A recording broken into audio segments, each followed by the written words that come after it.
여러분, 직업에 귀천이 있습니까? 요즘은 그 직업에 귀천이 없다고 가르치고 없다고 배웁니다. 그런데도 어르신들이 어느 가정에 대하여 누군가에 대하여서 궁금함이 있으면 이렇게 묻고는 합니다. 뭐 하는 사람이냐? 그 집안은 뭐 하는 사람들의 모인 집이냐? 이런 식의 질문을 하지요. 왜일까요? 직업이 그 사람을 대변해주고 직업이 그 사람의 삶의 수준을 말한다라고 알고 있기 때문에 그렇습니다. 그 사람의 됨됨이나 그 사람의 속사람이나 그 사람의 정체성은 직업으로 결코 표현될 수 없습니다.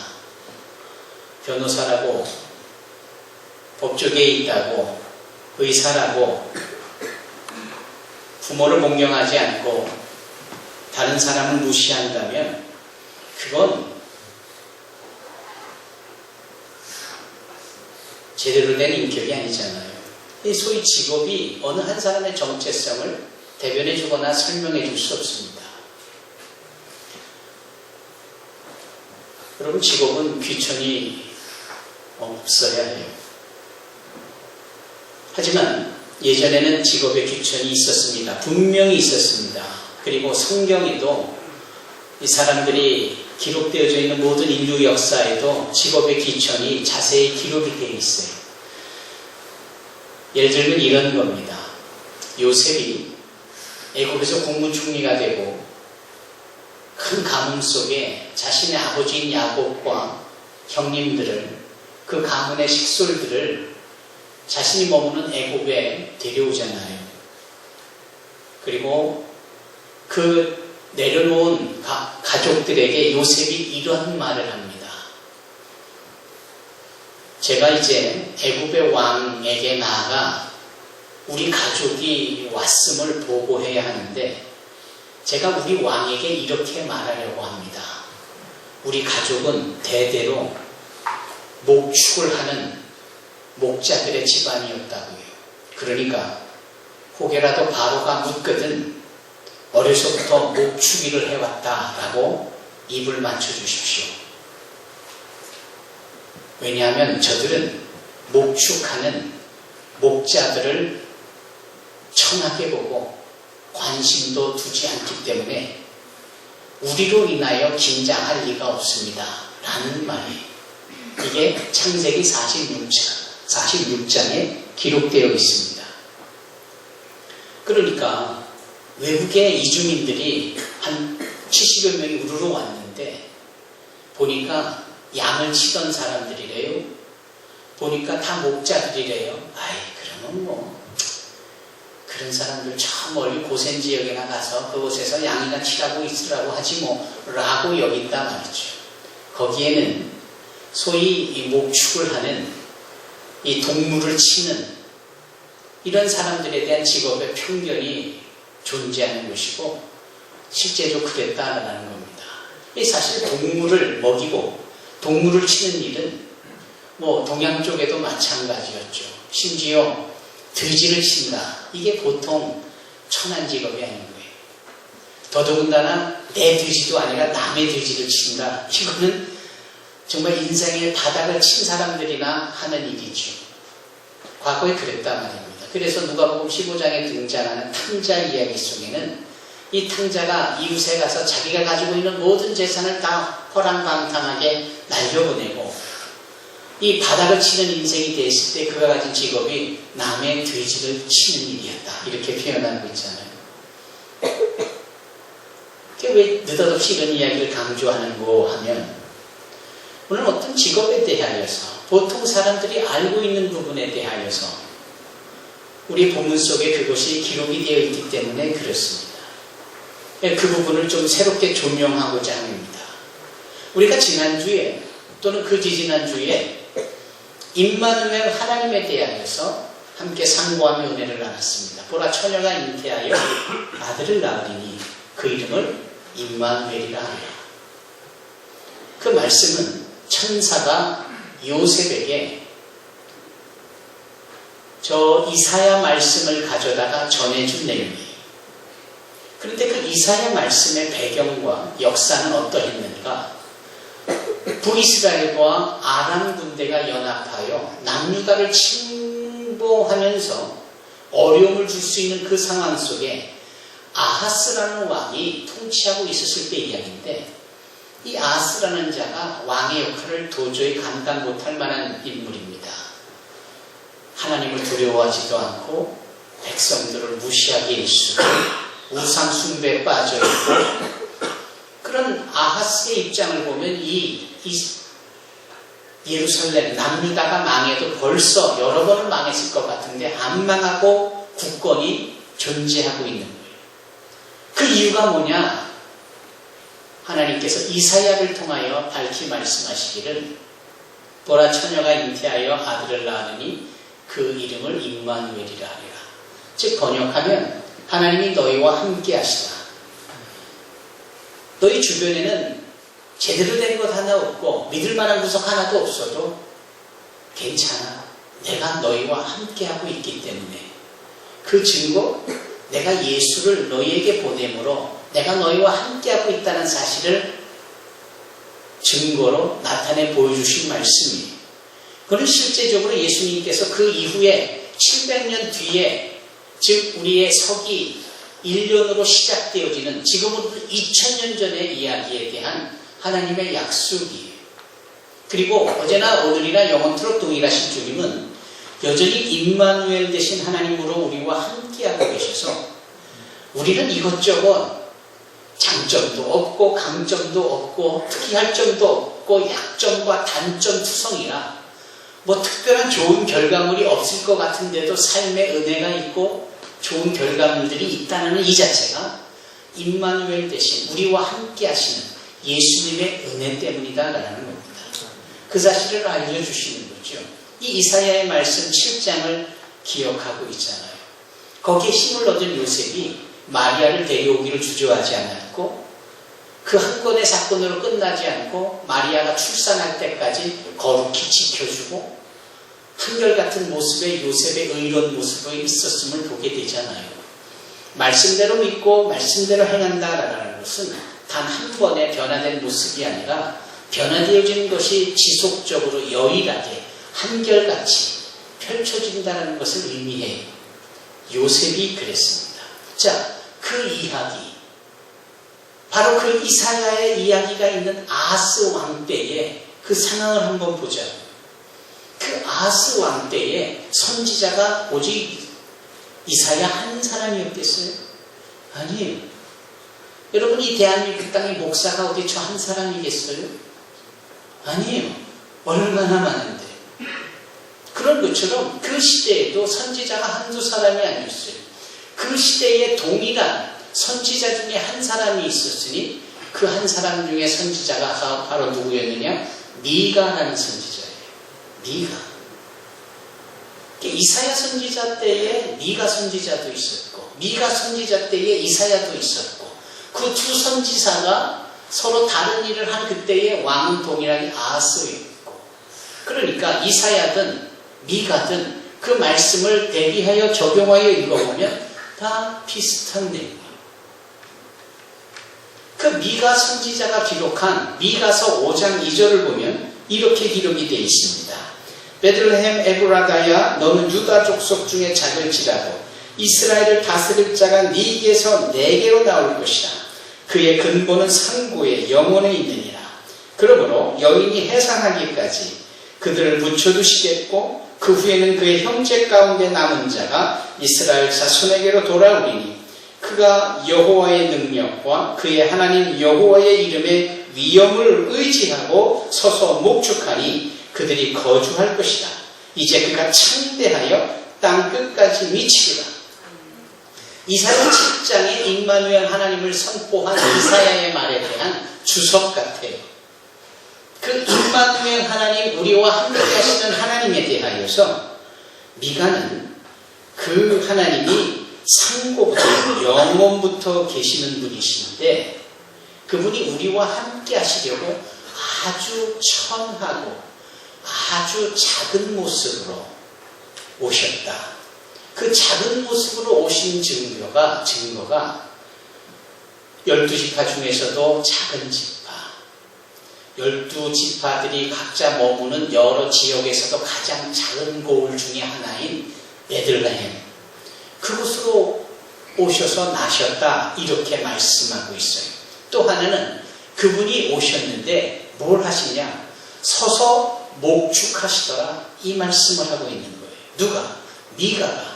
언제? 지금으로부터 2700년 전에 그 헤롯 왕을 만난 이 동방에서 온 박사들의 대화가 있고 난 직후에 이 그리스도가 어디서 났느냐라고 왔을 때에 저 에브라다 베들레헴 땅 그분이 목자로 오셨다라고 말하는 오늘 마태복음 2장 4절에 6절의 근거가 이 미가서 말씀이라는 거예요. 그러니 한번 생각해 보시죠. 미가 선지자는 하나님께서 우리와 함께 하셔서 우리를 도와주시고 우리를 인도하시고 우리를 보호하시는 소위 목축을 하시는데, 이 목축을 하시는 결과물로 인하여서 연약한 양무리와 같은 우리가 어떠한 순간에도 괜찮고 어떠한 일이 벌어져도 아무 문제 없고 결국은 다 잘 될 것이다 라는 것을 말씀하고 있는 겁니다. 이제 오늘 본문의 말씀을 살펴보십시다. 마태복음 2장 4절로 6절의 말씀입니다. 그 앞절에 헤롯 왕과 온 예루살렘이 듣고 소동했지라 이렇게 되어 있잖아요. 왜 소동을 했을까? 이 소동의 내용 속에는 하나 한글 성경에 빠뜨린 것이 있는데, 그것이 뭐냐면 낙심했다, 두려워했다, 불안해했다, 걱정했다 라는 단어가 빠져 있어요.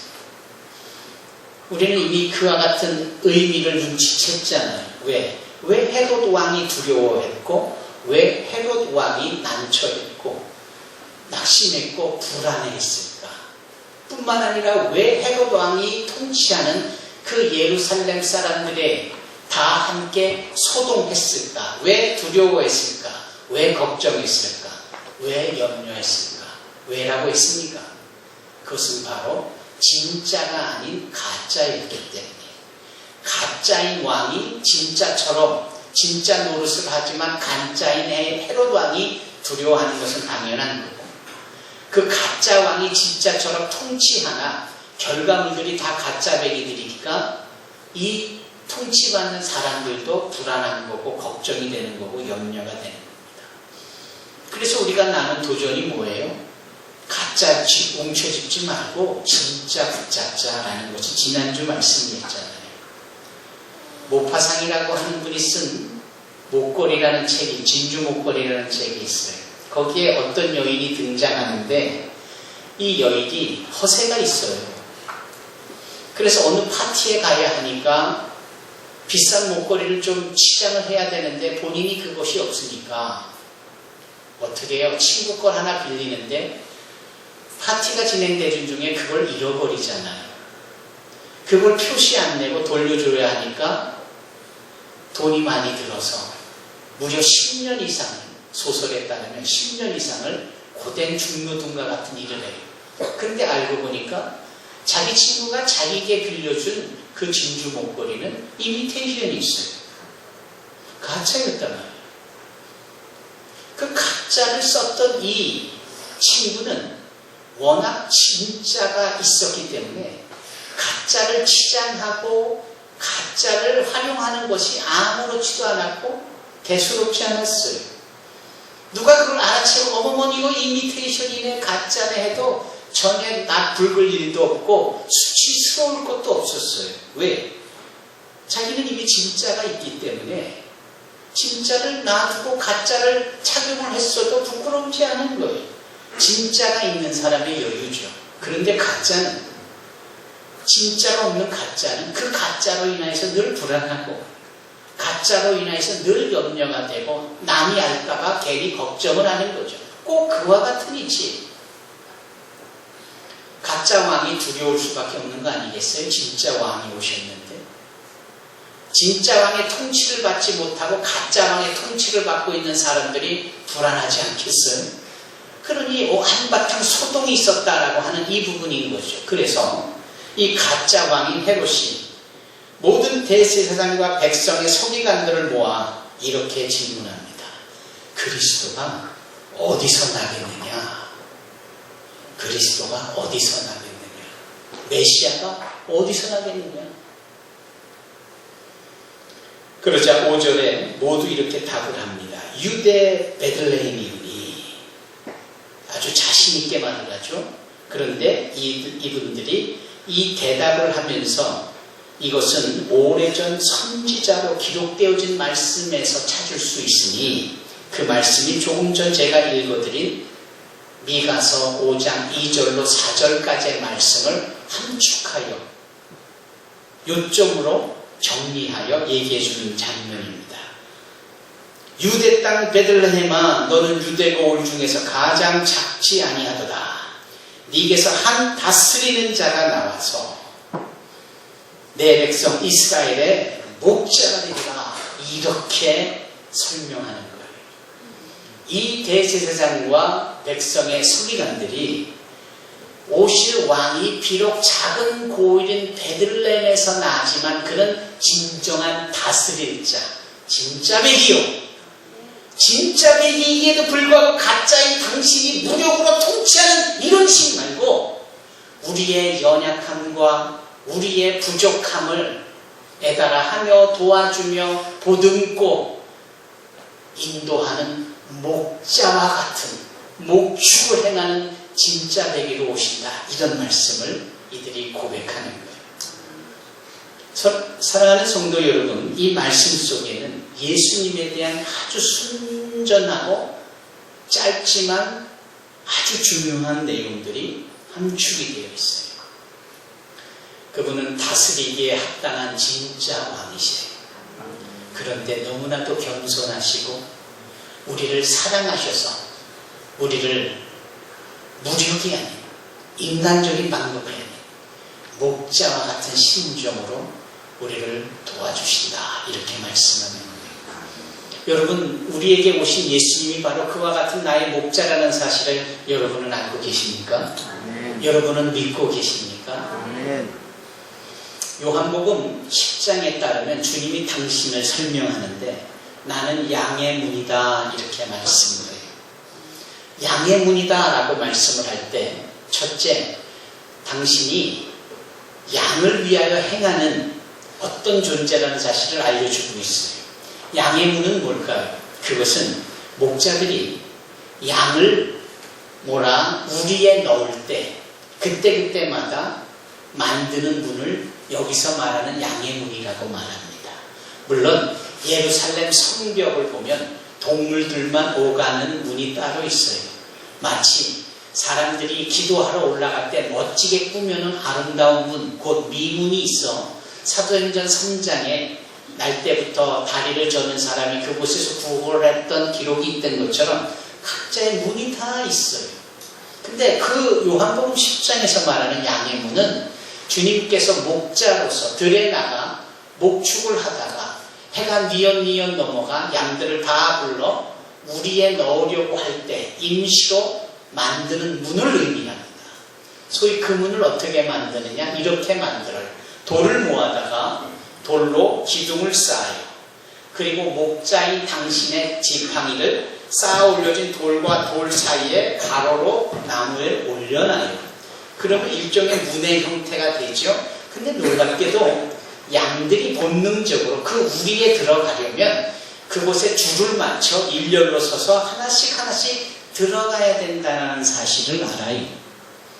어떻게 본능적으로 양무리들이 그것을 알까? 그것은 새끼 때부터 늘 그래왔기 때문에 배워서 습득이 된 거죠. 자, 이 양의 문의 기능은 뭘까요?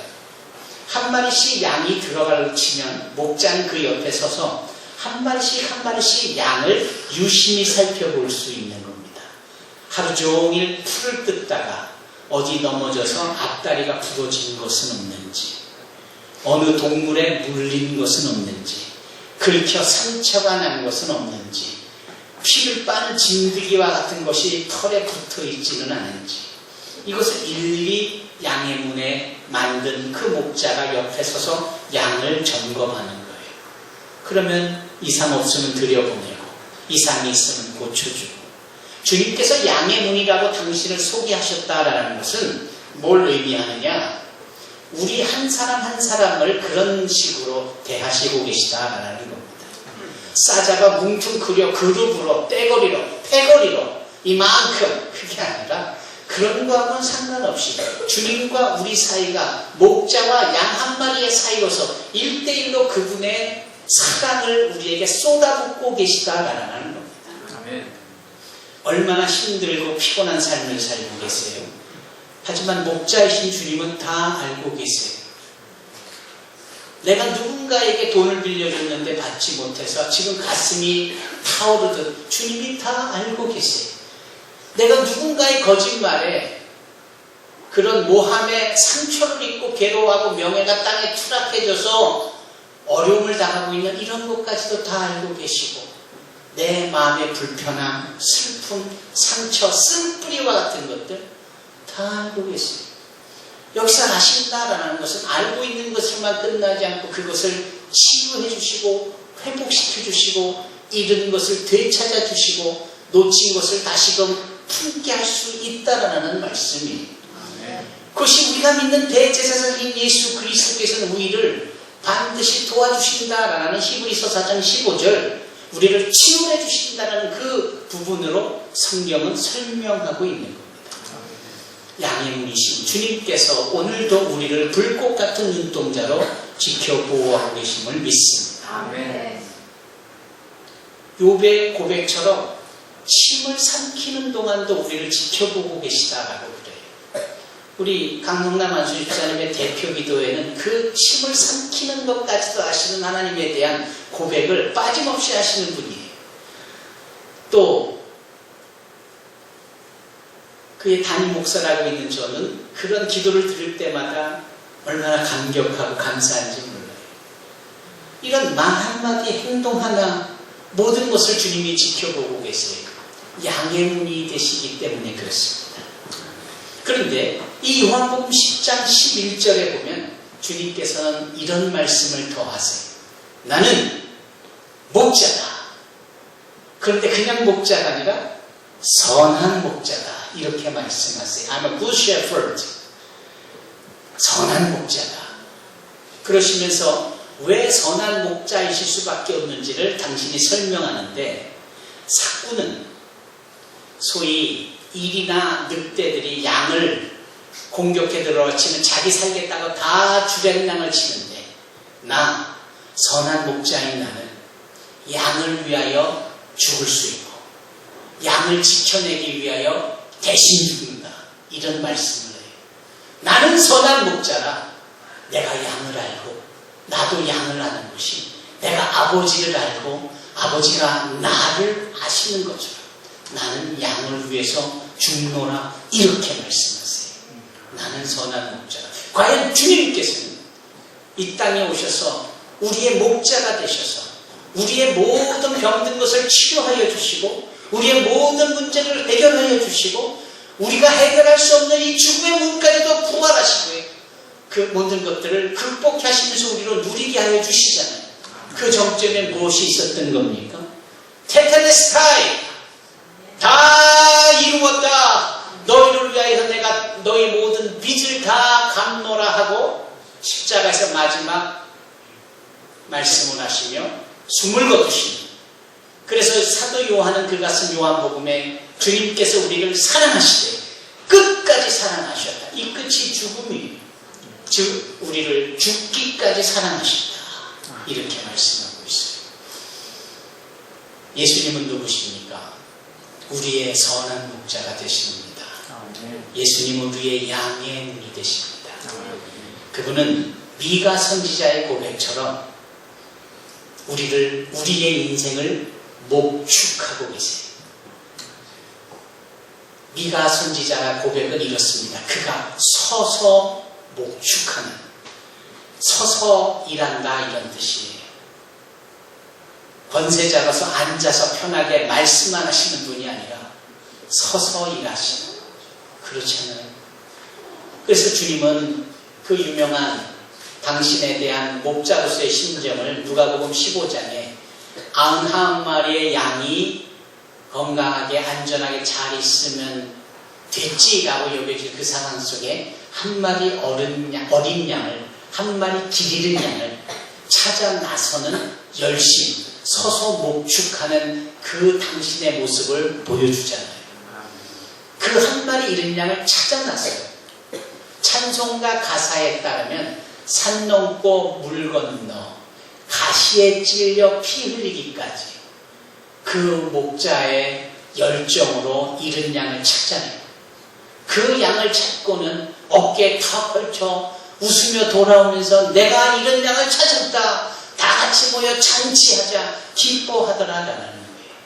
그 주님의 서서 목축하시는 선한 목자 되심의 사랑은 지금도 저와 여러분들의 실패와 낙심 속에 탄식으로 일관되어진 우리의 삶이 여전히 회복할 수 있고 여전히 은혜가 넘치고 여전히 괜찮다라고 말할 수 있는 인생이 되게 합니다. 아멘. 선한 목자 되신 주님을 찬양합니다. 아멘. 오래전 다윗은 그가 기록한 시편 23편으로 자신의 신앙 고백을 행했어요. 시편 23편은 누구나 다 아는 믿음의 신앙의 시입니다. 제가 읽어보겠습니다. 여호와는 나의 목자시니 내게 부족함이 없으리로다. 그가 나를 푸른 풀밭에 누이시며 쉴만한 물가로 인도하시는도다. 내 영혼을 소생시키시고 자기 이름을 위하여 의의 길로 인도하시는도다. 내가 사망의 음침한 골짜기로 다닐지라도 해를 두려워하지 않을 것은 주께서 나와 함께 하신다. 주의 지팡이와 막대기가 나를 안위하시나이다. 주께서 내 원수의 목전에서 내게 상을 차려주시고 기름을 내 머리에 부으셨으니 내 잔이 넘치나이다. 내 평생의 선하심과 인자하심이 반드시 나를 따르리니 내가 여호와의 집에 영원히 살리로다. 아멘. 다윗이 기록한 시편 전체 백미 중에 백미요 압권입니다. 여러분 이 시편 23편은 너무나도 유명합니다. 그래서 제가 이렇게 여쭈고는 하는 겁니다. 그렇다면 다윗이 언제 이 시를 썼을까요?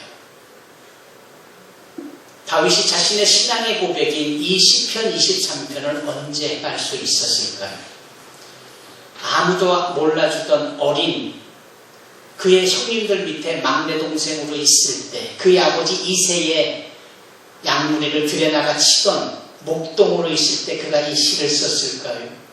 그때에 찾아온 사무엘 선지자로 인하여서 네가 장차 이스라엘의 왕이 될 거다라고 시타를 받으며 머리에 기름을 부을 때 기분 좋아 이 글을 썼을까요?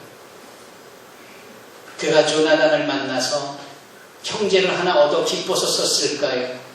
반대로 장인이면서 그 당시에 왕이었던 사울의 시기를 한 몸에 받으며 걸핏하면 죽으려고 칼을 들이대고 창을 쏘아대는 바로 이러한 사지에서 벗어나려고 걸음하다 살려라 하고 그렇게 버겁게 인생을 피곤하게 살면서 이 글을 썼을까요? 마침내 그가 이스라엘의 왕위에 앉아 금관을 머리에 쓰고 이 글을 썼을까요? 그가 우리아의 아내 밧세바와 동침하여 죄를 짓고 엉이 꾸짖는 나단 선지자 앞에서 이 시를 썼을까요? 자기 아들 압살롬이 자기를 죽이겠다고 칼을 빼들고 쫓아와 자다 말고 신발도 못 신고 머리를 풀어 헤친 채 예루살렘을 혼비백산하며 떠나면서 이 시를 썼을까요? 쿠데타를 일으킨 그 압살롬이 죽고 다시 왕권이 복귀되어져 왕자에 앉을 때 이 글을 썼을까요? 하나님의 성전을 짓겠다고 비전을 품고 이 글을 썼을까요? 자신의 아들 솔로몬이 이 성전을 대신 지을 수 있도록 모든 것을 준비하며 마지막 숨을 거둘 때 이 시를 썼을까요? 언제 썼을까요? 아무도 모릅니다. 어떤 신학자도 당당하게 말할 수 없는, 하지만 분명히 알 것은 그가 어떤 형편, 어떤 처지, 어떤 상황 가운데 직면해 있었어도 이 시는 적용될 수 있다라는 거예요. 여호와는 나의 목자시니 내가 부족함이 없으리로다. 그가 나를 푸른 초장에 누이시며 쉴 만한 물가로 인도하시는도다. 내 영혼을 소생시키시며 자기 이름을 위하여 의의 길로 인도하시는도다. 내가 사망의 음침한 골짜기를 다닐지라도 해를 두려워하지 않을 것입니다. 주의 지팡이와 막대기가 나를 안위하시나이다. 주께서 내 원수의 목전에서 내게 상을 베푸시고 내 머리에 기름을 바르셨으니 내 잔이 넘치나이다. 진실로 하나님의 선하심과 인자하심이 나를 따르리니 내 평생에 여호와의 집에 영원히 거하리로다. 그는 어떠한 순간에도 이 시를 고백할 수 있었습니다. 왜입니까? 여호와 하나님이 자신에게 목자가 되셨기 때문입니다. 양의 문이 되셨고 선한 목자가 되셨기 때문에 지금 우리가 믿는 예수님이 당신이 선한 목자요 우리의 양의 문이라고 말씀하시는 그 말씀처럼 이 다윗은 그 하나님의 사랑을 힘입었기 때문에 죽음의 사지에서도 명예가 실추되어지는 순간에도 자신에게 죽임을 당할 수 있는 그 처절한 순간에서도 그는 노래할 수 있었을 것입니다. 여러분, 기가 막힌 상황에 놓여있는 사람들이 의외로 많습니다. 우리나라가 미국과 중국, 북한, 주변에 러시아, 일본 등 엄청나게 이 외세의 위협 가운데 놓여져 있습니다. 경제가 IMF 이후에 이렇게 힘들 때가 없다고 할 만큼 실직률도 많고 금리도 높아지고 보통 어려운 것이 아닙니다. 더 어려운 것은 교회마다 많은 문제들이 있고 성도들이 신앙의 뒷걸음질 수도 있고 당장 내 자녀들이 내 말을 지긋지긋하게 듣지 않고 있고 얼마나 많은 일들이 곳곳에서 펼쳐지고 있으니까 우리가 이렇게 고난 삶을 살고 있습니다. 그럼에도 오늘 이 대제사장들과 백성의 서기관들이 우리를 다스리시고 우리를 목축하시는 목자라고 하신 그 예수님이 그 다윗의 고백처럼 여전히 우리에게도 선한 목자가 되시고 주님 말씀하신 것처럼 우리의 양의 문이 되기 때문에 우리의 상처는 치유가 될 것이고 우리의 놓친 것은 다 되찾아지리라 믿습니다. 위기, 그것은 주님의 은혜의 기회의 시작입니다. 선한 목자 되신 주님께서 지금 저와 여러분들을 안아주고 계십니다. 기도하겠습니다.